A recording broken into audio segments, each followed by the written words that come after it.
Gimana cara menghadapi atau menghindari dulu deh, menghindari canggung dan hening dan awkward, nggak enak. Biasakan dulu punya banyak perkencanan.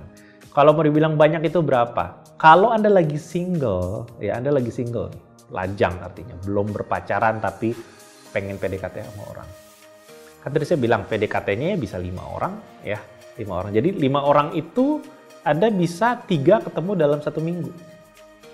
Kan dalam 1 minggu ya, contoh nih, orang A Anda ketemu di weekdays antara hari Senin sampai hari Kamis. Orang A. Orang B, Anda ketemu sama dia di hari Jumat, pulang kantor. Ya kan? And then orang C, Anda ketemu sama dia di hari Sabtu. Jadi A, B, C Anda bisa ketemu, udah 3 kali kencan tuh. Minggunya kalau mau dipakai juga silakan. Kalau Anda mau cuma nama keluarga doang atau santai di rumah juga nggak apa-apa. Tapi Anda bisa ngerti ya konsepnya ya. Kalau Anda punya banyak gebetan, dipecahlah ketemunya di hari-hari yang berbeda. Kalau misalnya Anda mau pecah 3 tadi dalam 1 hari juga boleh. Saya pernah tuh kayak gitu. Dalam 1 Sabtu, saya ketemu dengan 3 orang yang berbeda. Orang pertama ketemu buat sarapan, ya waktu itu saya ingat di McD gitu kan. Dan orang kedua ketemunya tuh setelah makan siang, ya kayak dari jam 1 sampai jam 3-an gitu ya. Lalu orang, enggak, sampai sore. Terus orang berikutnya itu ngambil yang jam 5-an sampai ke malam. Ya, Anda bisa lakukan kayak gitu.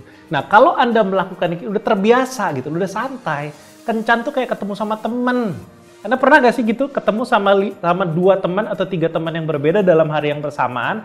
Mereka nggak ketemu di satu tempat. Anda ketemu sama si A di tempat A, Anda ketemu sama B masih di tempat A, si A-nya udah pulang, tapi ketemu B, lalu udah pindah ke tempat C untuk ketemu C. Pernah kayak gitu? Kencan tuh seperti itu. Santai kayak ketemu teman. Ya, jadi ini cara untuk menghindari kenoraan, itu yang saya cari ya. Mengurangi kenoraan pada saat kita lagi berkencan. Oke, paham ya? Penyebab kedua kenapa kita canggung adalah kurang persiapan. Tadi saya sudah sempat bahas. Persiapan maksudnya apa? Persiapan tuh maksudnya apa sih yang mau dilakukan pada saat lagi berkencan? Apa yang mau diucapkan, diobrolin pada saat lagi kencan? Kalau Anda belum terbiasa kencan, yang nomor 1 ya, belum terbiasa, maka Anda perlu bikin ritualnya. Ya, Anda harus bikin semacam kronologinya, rundown-nya gitu loh. Kayak dari ini awalan, berarti gue akan ngobrolin ini tentang di chat. Lalu setelah ngobrol chat, lalu ngomong soal masalah kerjaan. Lalu ngomong soal tempo hari dibilang tentang adeknya lagi ada mau keluar negeri. Gitu loh, Anda buat semacam rundown ya. Yang jangan diketik, jangan di print ya. Jangan dikirim juga ke dia, ini rundown obrolan kita. That's so weird ya. Jadi Anda siapin sendiri itu mau ngobrol apa jorong. Soal nanti dilakuinnya lompat-lompat lain cerita. Tapi inilah yang perlu Anda lakukan kalau belum terbiasa kencan. Kecanggungan Anda atau keanehan Anda ketika lagi kencan adalah karena Anda berusaha ngeflow gitu loh. Ini juga kesalahan saya. Saya mau ngasih tahu sama Anda semua. Ini juga kesalahan saya pada saat saya dulu berkencan. Saya pengen ngeflow aja padahal saya bego banget ya, padahal saya nggak punya pengalaman. Jadi saya berusaha gitu loh, ngikutin keadaan. Kalau dia ngomong apa gue gini, kalau dia ngomong apa gue gini. Kalau sudah terbiasa ya nggak apa-apa gitu loh. Kalau sudah terbiasa, udah sering kencan sana sini, it's okay. Kita sudah tenang, kita udah in the flow gitu. Tapi kalau misalnya belum, siapkan catatan atau minimal bikin dulu blueprintnya di rumah. Ngobrol apa, tentang apa. Nah, salah satu blueprint yang bisa disiapkan di rumah adalah cerita tentang diri Anda. Siapkan 5-10 cerita tentang diri Anda yang Anda akan keluarkan terlepas dia tanya atau nggak tanya. Ya, misalnya kayak Anda kerjanya apa dan kenapa doyan banget sama kerjaan itu. Ya, kayak what's so special about that work? What makes you feel so passionate about that work? Itu cerita yang asik banget. Kalau Anda bisa bawain ya. Makanya disiapin dulu cerita tentang pekerjaan Anda. Jadi bukan cuma bilang, gue kerja sebagai akuntan publik, titik. Nggak asik gitu loh. Ya, siapkan sebuah cerita latar belakang kenapa itu pekerjaan yang menggairahkan buat Anda. Dan ceritakan itu. Nah, itu kan baru 1. Kumpulin 5-10 lainnya. Nggak harus 10-10-nya dihabisin, nggak harus. Tapi kalaupun mau ngabisin 10-10 ya mendingan dihabisin pada saat kencan. Daripada Anda ngabisin 10 cerita tentang Anda di dalam chatting. Wah itu sih nggak rekomen banget ya. Saya nggak rekomen Anda ngobrol tentang diri Anda atau cerita Anda yang bagus-bagus itu dalam chatting. Nope. Lakukan pada saat lagi berkencan. Dan pada saat Anda lagi berkencan, biasanya lawan bicara tuh kemungkinan besar sih sama groginya atau sama canggungnya sama kita. Jadi kalau kita sudah prepare, itu akan menenangkan dia. Pada saat kita prepare akan topik, dia lebih tenang. Ketika dia lebih tenang, dia akan lebih keluarin topik baru. Atau mungkin cerita tentang dirinya, terpancing. Ya. Jadi ini caranya menghadapi suasana yang nggak enak kalau masih belum terbiasa. Siapkan topik. Anda mau taruh topiknya di dalam handphone, nggak apa-apa, biar Anda lirik sebentar, it's okay. Ya, lirik-lirik aja nggak apa-apa. Kalau Anda punya smartwatch, Anda bisa sambil buka di sini, ambil scroll, pura-pura ngeliat jam. Ya, itu yang nomor 2, penyebabnya dan bagaimana cara menghadapinya. Yang ketiga, C, ekspektasi kejauhan. Nah, ekspektasi kejauhan ini ada kaitannya sama harapan pengen bikin dia suka, pengen bikin dia jadi kagum, pengen jadi pacarnya dia, pengen dia jadi tergila-gila sama kita. Nah ini nih, ekspektasi kejauhan ini yang hampir selalu menjadi beban yang bikin Anda jadi canggung. Saya juga ngalamin kayak gitu. Di kencan pertama atau di berapa puluh kencan saya yang awal-awal dulu ketika saya ngembangin kelas cinta ini, saya punya ekspektasi pengen bikin dia suka, pengen bikin dia ketawa, pengen bikin dia terbuka, pengen dia bikin gitu loh. Padahal kalau mau kencan, pengen ngobrol titik, bukannya pengen bikin ini, pengen bikin itu.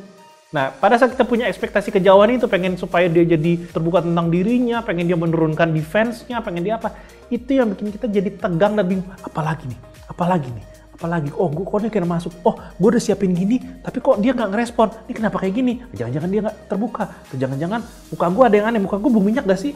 Tuh, karena Anda punya ekspektasi kejauhan. Nangkap ya? Ini yang sering terjadi dan ini jadi semacam backpack atau tas ransel yang bikin Anda jadi berat dan takut ngelakuin apa-apa. Padahal pada saat berkencan yang diperlukan adalah asik ngobrol. Asik ngobrol. Anda boleh ngobrol tentang diri Anda sendiri, ngalor ngidul yang Anda yang suka, atau Anda ikutin obrolan dari dia. Kalau dia lagi cerita tentang travelnya dia tahun lalu ke sebuah kota dan dia tersesat di kota itu, ikutin. Gitu loh, ikutin, bukannya ada kayak gimana caranya supaya dia tahu kalau gue juga punya pengalaman travel, supaya dia jadi terpesona sama gue. Kalau dia terpesona sama gue, nanti kan pasti kita bisa jadi kencan lagi yang kedua. Di kencan kedua nanti gue akan tunjukin kalau ternyata gue punya mobil ini, gue juga punya anjing lucu banget seperti ini. Nanti dia akan jatuh cinta sama gue. Terus gue tunjukin juga kalau mantan gue ada banyak. Kalau dilihat mantan gue ada banyak, dia kayak gila, ini cowok keren banget. Ya, pada saat Anda berekspektasi kejauhan seperti itulah, di situ Anda jadi miss. Anda jadi nggak lihat apa yang sedang dia ucapkan, ekspresi wajahnya dia, topik-topik yang menggairahkan buat dia, Anda miss. Karena Anda sibuk planning di sini, Anda sibuk mengukur, menganalisa, akhirnya jadi ngarep. Ya, so untuk menghadapi kondisi Anda terlalu banyak berekspektasi gitu, saran saya, apapun yang dia omongin, misalnya dia bilang, wah, gue seneng banget tahun lalu masih bisa jalan-jalan gak kayak COVID kayak gini. Misalnya dia bilang kayak gitu. Apapun kalimat terakhir dia, misalnya bisa jalan-jalan atau keyword dia misalnya kayak susah banget ya sekarang ya kalau buka bisnis ya karena kondisi semua orang lagi sulit dan kita ngeri banget kalau kita menanam sebuah investasi baru, takutnya malah nggak balik lagi. Nah, keyword dia adalah investasi nggak balik. Itu keyword yang saya ambil dari cerita dia. Ya udah saya ulang aja, saya ngebeo kalimat dia. Wah iya ya, investasi di zaman sekarang itu ngeri ya, karena bisa nggak balik. Dengan mencari keyword seperti, cari keyword ya, jangan dianalisa keywordnya, dicari aja. Begitu dapat keywordnya, langsung disebut, dibalikin sama dia, di-verbalize ke dia.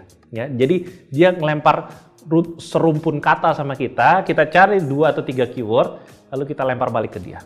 Itu caranya kita in the zone, kita in the moment. Kita nggak sibuk menganalisa, kalau ini gimana nih senyumnya kenapa. No!